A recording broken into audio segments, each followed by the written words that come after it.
क्या होने जा रहा था 30 दिसंबर 1906 को ढाका के सर्द दिन? क्या होने जा रहा था ढाका की नवाब फैमिली के एहसान मंजिल महल में कि बड़े सगीर के मुख्तलिफ मुसलमान जागीरदार, जमींदार, बड़े नवाब एहसान मंजिल पैलेस ढाका में इकट्ठे हो रहे थे। क्या करने जा रहे थे ये? कौन था वो अंग्रेज आला ओहदेदार जिसने एक मुसलमान नवाब को अपनी अलग जमात बनाने का मशवरा दिया? कौन था ये अंग्रेज ओहदेदार? किस नवाब को यह मशवरा दिया गया था?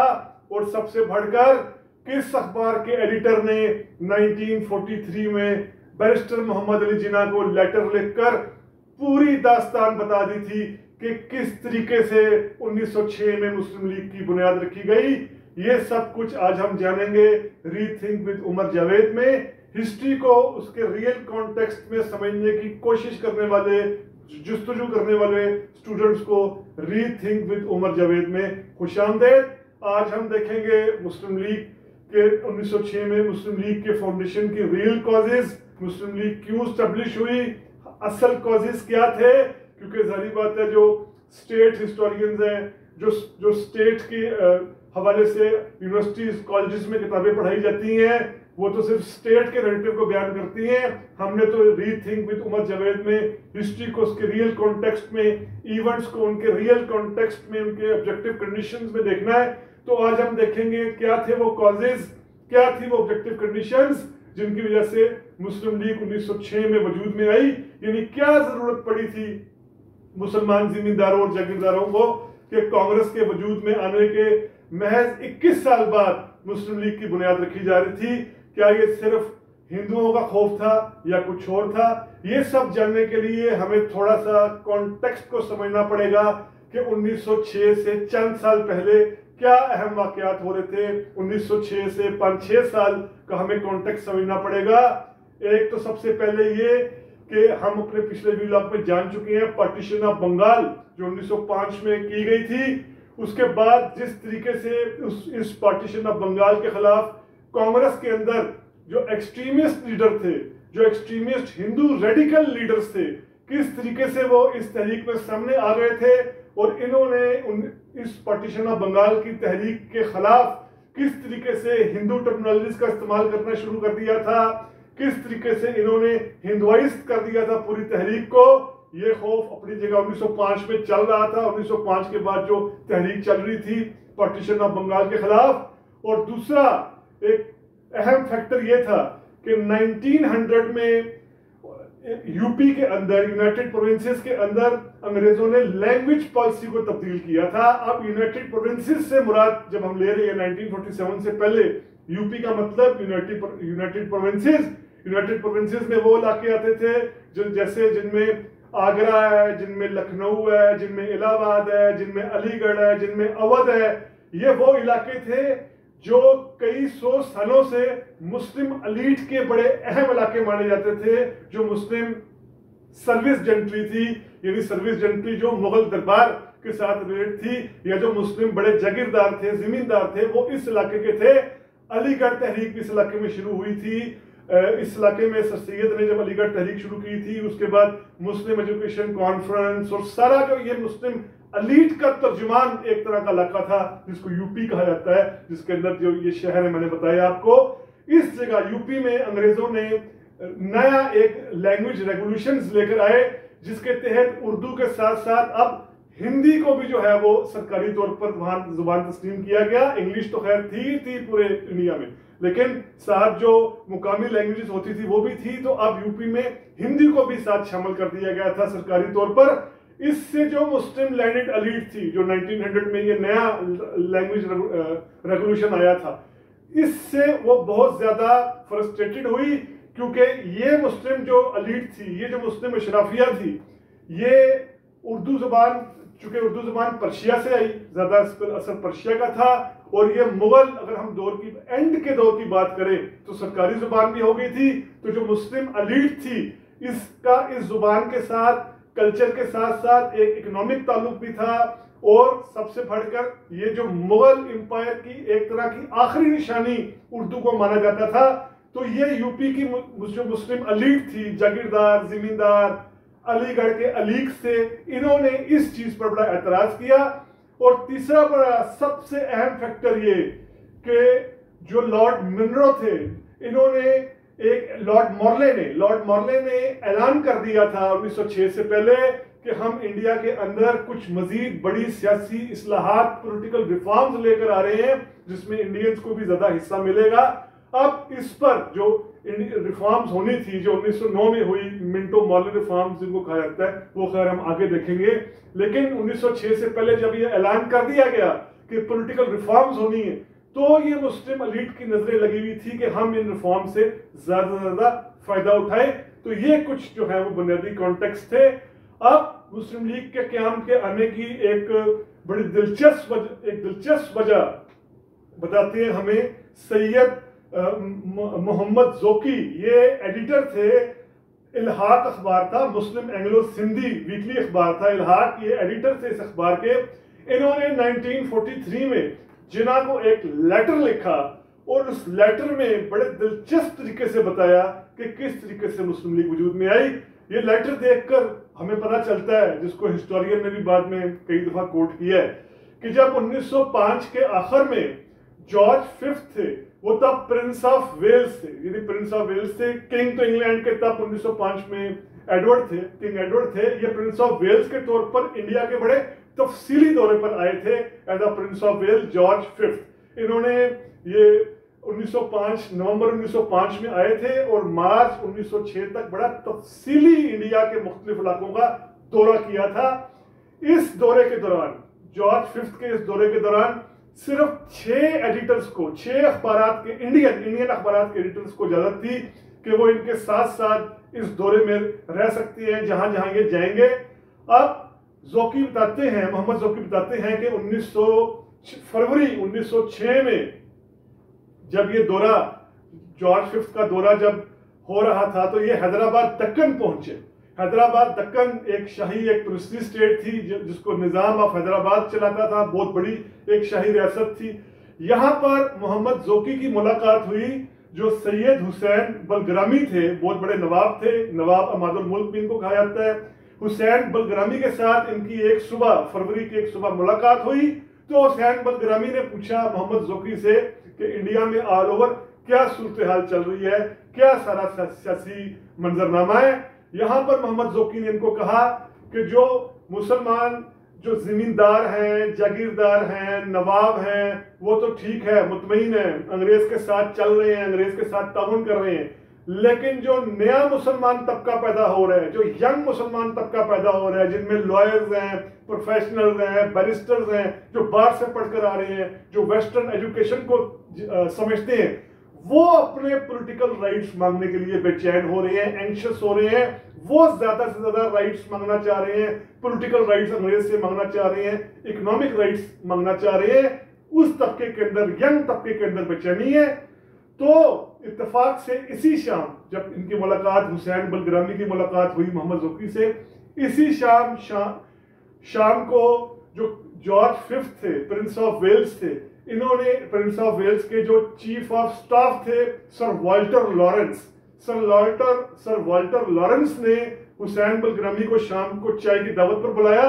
और सर वाल्टर लॉरेंस ने, जो चीफ ऑफ स्टाफ थे जॉर्ज फिफ्थ के, इन्होंने पूछा हुसैन बलग्रामी से कि क्या सूरत हाल चल रही है इंडिया में। तो हुसैन बलग्रामी ने इनके सामने वही बातें की जो मोहम्मद जोकी ने की थी कि इंडिया के अंदर पुराना जो तबका है, जो ओल्ड लैंडेड एलीट है, पुराना जो नवाब हैं, वो तो आपके साथ, अंग्रेजों के साथ तावन और सब कुछ करना चाह रहे हैं।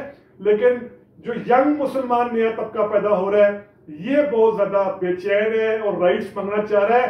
इस पर सर वाल्टर लॉरेंस ने कहा कि अपने लोगों को, अपने यंग लोगों को आप कांग्रेस में जाने से रोकें, किसी को बड़ी एंटी ब्रिटिश मूवमेंट का हिस्सा बनने से रोकें, अपनी अलग जमात बनाएं। सर वाल्टर लॉरेंस के अल्फाज में अभी भी देर नहीं हुई, उन्होंने हुसैन बलग्रामी को कहा अपनी एक अलग जमात बनाइए और आपके तमाम ये रिजर्वेशंस हैं ये वासराय तक भी पहुंचा दी जाएंगी। इस मुलाकात से हुसैन बलग्रामी ने फिर यह इंतजार किया कि हम अगर कोई अपनी अलग जमात बनाएंगे तो अंग्रेज हमें सपोर्ट देंगे। अब मार्च 1906 में ये जो जॉर्ज फिफ्थ का दौरा था, ये अलीगढ़ की तरफ गए। यहां पर अलीगढ़ जब पहुंचा तो हुसैन बलग्रामी ने अलीगढ़ के कई जो पुराने लोग थे, अलीगढ़ के जो अशराफिया थी, अलीगढ़ के ओहदेदार थे, मुस्लिम एलीट के ओहदेदार थे, जो सर सैयद के बंदे थे, सर सैयद के दौर से चले आ रहे थे, इन लोगों से मुलाकात की। और इस मुलाकात में ये कहा कि अंग्रेज हमें ताउन देना चाह रहा है, हमारी हमायत करेगा अगर हम कोई अलग जमात की बुनियाद रखेंगे।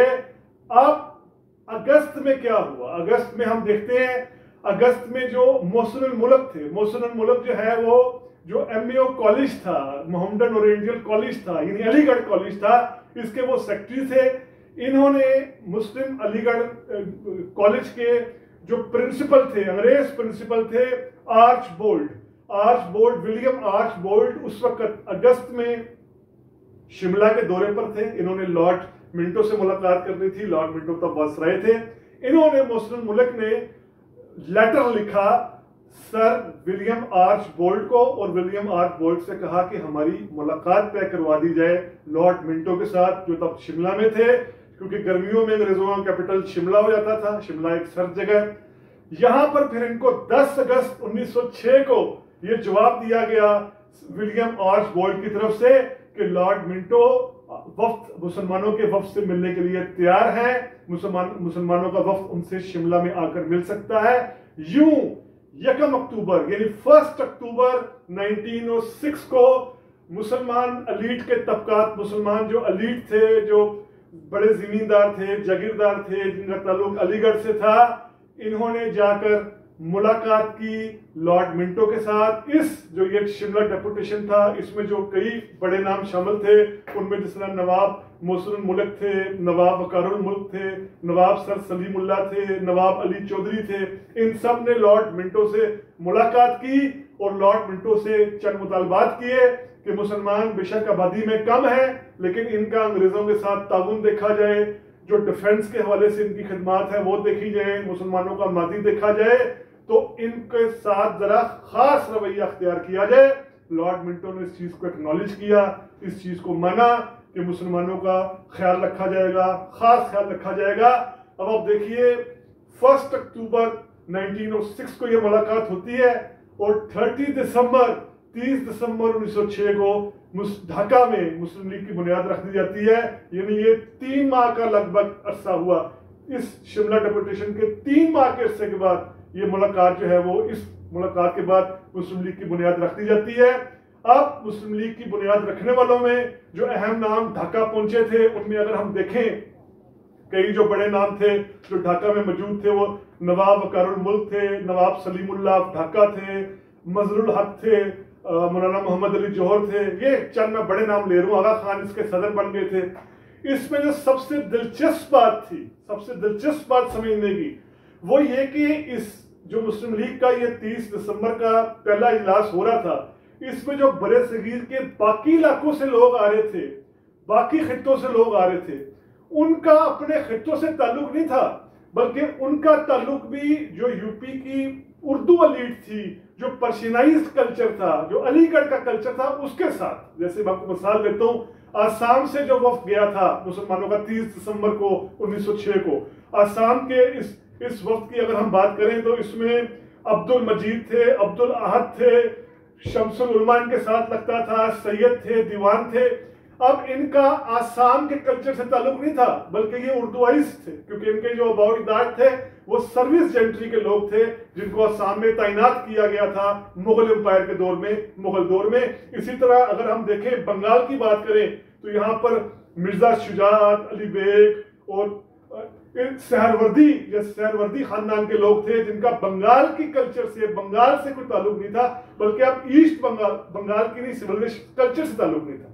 ईस्ट बंगाल की मिसाल देखिए, जो 1905 में नया सूबा आया, यहाँ पर जो नवाब सलीमुल्लाह थे, इनका ये इस हद तक बंगाल से डी रूटेड थे कि इनको सिर्फ एक जुबान ही आती थी, वो उर्दू थी, क्योंकि इन सबका ताल्लुक वो अलीगढ़ से था, जो यूपी के अंदर मुस्लिम एलीट का पर्शियनाइज्ड कल्चर था उससे था, उर्दू कल्चर के साथ था।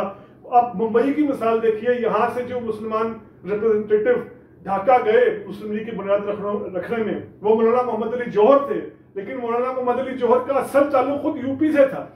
इसी तरह अगर हम मद्रास की बात करें, हम मद्रास जो है वो जारी बात है तमिलनाडु का इलाका है, तमिलनाडु। अब यहाँ पर याकूब हसन और अब्दुल हामिद ये दोनों भाई गए, इनका ताल्लुक तमिल कल्चर के साथ नहीं था। अब पंजाब की मिसाल ही ले लीजिए, पंजाब में ख्वाजा यूसुफ शाह, गुलाम सदीक, जफर अली खान जो एडिटर थे जिमींदार अखबार के, ये गए, इनका भी पंजाबियत से ताल्लुक नहीं था, बल्कि उर्दूआइज जो अलीगढ़ का जो यूपी का कल्चर मुस्लिम लीग का था उससे ताल्लुक था। यहाँ पर यह बात इतना जरूरी है कि पंजाब में 1840s के बाद भी उर्दू को बरकरार रखा गया था, यानी निचली जो अदालतें थी, लोअर कोर्ट्स थी, यहाँ पर उर्दू को ही बरकरार रखा गया था, पंजाबी लोकल लैंग्वेज को नहीं लाया गया था, क्योंकि बंगाल के अंदर लोकल लैंग्वेज या मद्रास के इलाकों में तमिल लैंग्वेज वहां पर मान ली गई थी। पंजाब में उर्दू को इतना ज्यादा, पंजाब में ही नहीं उर्दू को ही अंग्रेजों ने सस्टेन रखा था। तो अगर ये मिसालें जाहिर कर रही हैं, ये चंद मिसालें मैंने आपको दी कि ये ऐसा तबका 30 दिसंबर 1906 को मुस्लिम लीग की बुनियाद रखने वालों में शामिल था, जो असल में पर्शियनाइज्ड कल्चर का या उर्दू स्पीकिंग या यूपी की जो मुस्लिम एलीट थी उसका तबका था, जो मुगल रेमनेंट्स, मुगल बाकियात का एक सिंबल वाहिद बच गया था, उर्दू जुबान, ये उसकी नुमाइंदगी जो है वो कर रहा था। अब इस मुस्लिम लीग का हाल क्या हुआ? इस मुस्लिम लीग ने ठीक है एक बुनियाद तो रख दी, लेकिन मुस्लिम लीग का हाल ये था कि इसका सर आगा खान पहले सदर बना। अब आगा खान भी मुकम्मल तौर पर एक ब्रिटिश नवाज, एक प्रो ब्रिटिश, एक प्रो इंग्लिश, ये इस तरह का तबका था। अब मुस्लिम लीग का इब्तदाई हाल यह था कि एक साल जब इसका इजलास होता था चंद दिन के लिए, तो अगले साल के जब इजलास होता था उस दौरान मुस्लिम लीग बिल्कुल गैर फाल होती थी, मुस्लिम लीग कहीं भी नजर नहीं आती थी। अगले साल चंद दिन का इजलास होता था तो उसके बाद फिर अगले साल तक मुस्लिम लीग बिल्कुल गैर फाल रहती थी, कोई एक्टिविटी नहीं करती थी। चंद नवाब, जमींदार, जागीरदार इकट्ठे हो जाते थे, 2-3 दिन कॉन्फ्रेंस होती थी, इजलास होता था और फिर एक साल तक कुछ नहीं होता था। यही वजह 1920 तक मुस्लिम लीग में सिर्फ 1200 बाकायदा बाज़ाब्ता तौर पर डेलीगेट से सिर्फ 1200, 1920 तक यह हाल था। और जो 1911 में पार्टीशन ऑफ बंगाल खत्म की गई, वो अंग्रेजों ने आराम से खत्म कर दी पार्टीशन ऑफ बंगाल। पार्टीशन खत्म ना करने का मुतालबा मुसलमानों का था, खत्म करने का मुतालबा हिंदुओं का था, खत्म ना करने का, सस्टेन का मुसलमानों का था। यहां भी मुस्लिम लीग कोई मुजाहमत नहीं कर सकी अंग्रेजों के खिलाफ।